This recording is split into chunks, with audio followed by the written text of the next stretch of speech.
அங்கக முறையில் நெல் சாகுபடி செய்து பயனடைந்த கிருஷ்ணகிரி மாவட்டம் காவேரிப்பட்டினம் தாலுகா ஜெகதாப் கிராம வேளாண்மையாளர் எம் வரதராஜ் அவர்கள் தரும் யோசனைகள்.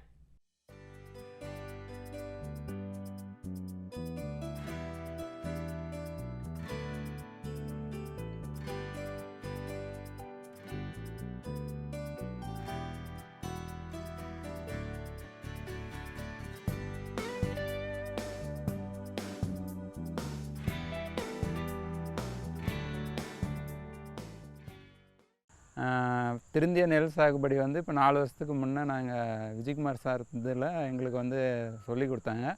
அதில் பசுந்தலை முதல்ல தலை விதைச்சிட்டு அதுக்கப்புறம் லைன் எஸ்ஆர்ஐ நடுவு போட்டு பண்ணிட்டு வரோம்.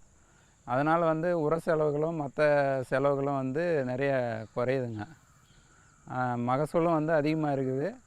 நோய் தாக்குதல் வந்து இந்த இயற்கை இது பசுந்தாள் உரமும் எருவு போகிறதுனால அதிகமாக வந்து செயற்கை உரம் குறைக்கப்பட்டு இயற்கை முறையில் வந்து பசுந்தாள் உரம் இதுன்றதுனால பூச்சிக்கொல்லி மருந்துகளும் மற்றதும் நிறையா கம்மியாகுது.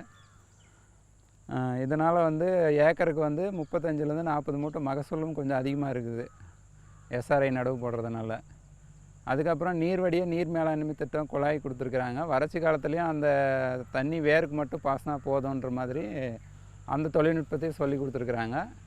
இப்போ தொடர்ந்து 4 வருஷமாக நான் இந்த இது வந்து ஃபீல்டில் நிறையா போட்டு மகசூல் சரியான முறையில் வந்துட்டு இருக்கு.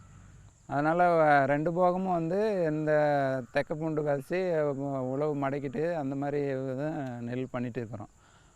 இதுக்கு முன்னே வந்து மகசூல் ரொம்ப கம்மியாக இருக்கும், நிறைய ரசாயன உரங்களை பயன்படுத்துவாங்க. இப்போ வந்து இயற்கையாகவே தக்க பூண்டு எருவு போகிறதுனால பழைய அளவுக்கு அதிகமான மகசூலும் கிடைக்குது. நம்மளுக்கு நோய் தாக்குதலும் லைன் நடுவு போகிறதுனால நிறைய கட்டுப்படுத்தக்கூடிய இது இருக்குது. பழைய முறையில் வந்து ஆட்கள் வந்து அதிகமாகுது. இப்போ கோணாவெட்டரை எடுத்து களை எடுத்துடுறோம். முன்னெல்லாம் வந்து ஆள்கள் வச்சு தான் களை எடுப்போம். இப்போ வந்து எல்லாம் லைன் நடுவு போகிறதுனால கோணாவெட்டரில் களை எடுத்துடுறோம். அதனால் வந்து எங்களுக்கு ஆள் கூலியும் மிச்சமாகுது. ஏக்கருக்கு வந்து இதுக்கு முன்னே வந்து நார்மலாக செய்யும்போது வந்து 25 மூட்டை 30 மூட்டை விளையிறது ரொம்ப சிரமமான விஷயமா இருக்கும். இப்போ 35லேருந்து 40 மூட்டை வரைக்கும் நெல் வந்து விளைச்சல் தருது. இப்போதைக்கு வந்து இந்த முறை வந்து நம்மளுக்கு ரசாயன உரங்களை பயன்படுத்தாதனால வரவுகள் நல்லா இருக்கு ஐயா. இதுக்கு முன்னர் வந்து நாங்கள்லாம் பாரம்பரிய நெல் வீட்டிலேருந்து எடுத்து நாற்று விடுவோம். அதே மறுபடியும் நாற்று விடுறதுனால அது நாற்று 1 மாதம் ஆகும் நடுறதுக்கு.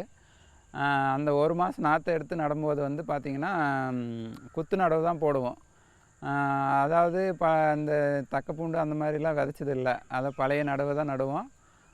இது ஏக்கருக்கு வந்து 25 மூட்டை அந்த லெவலுக்கு தான் மகசூல் கிடைக்கும்.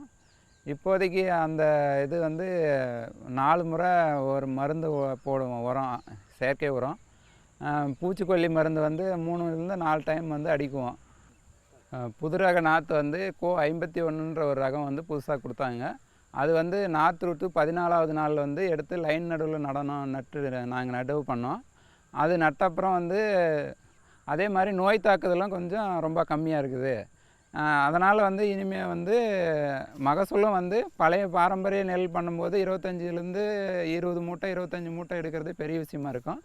இப்போ வந்து இந்த திருந்திய நெல் சாகுபடி பசுந்தாள் உரம் செய்த முன்னாடி உரச்செலவும் ரொம்ப ரொம்ப கம்மியாக இருக்குது. அதே மாதிரி பூச்சிக்கொல்லி மருந்துகளும் நாங்கள் நிறையா மிச்சப்படுத்துகிறோம். இப்போதைக்கு வந்து மகசூலும் வந்து 35லேருந்து 40 மூட்டை ஏக்கருக்கு வந்து எடுக்கிறோம். மேலும் விவரங்கள் பெற வேளாண்மையாளர் எம் வரதராஜ் அவர்களை 091 59 25 96 07 என்ற கைபேசி எண்ணில் தொடர்பு கொள்ளலாம்.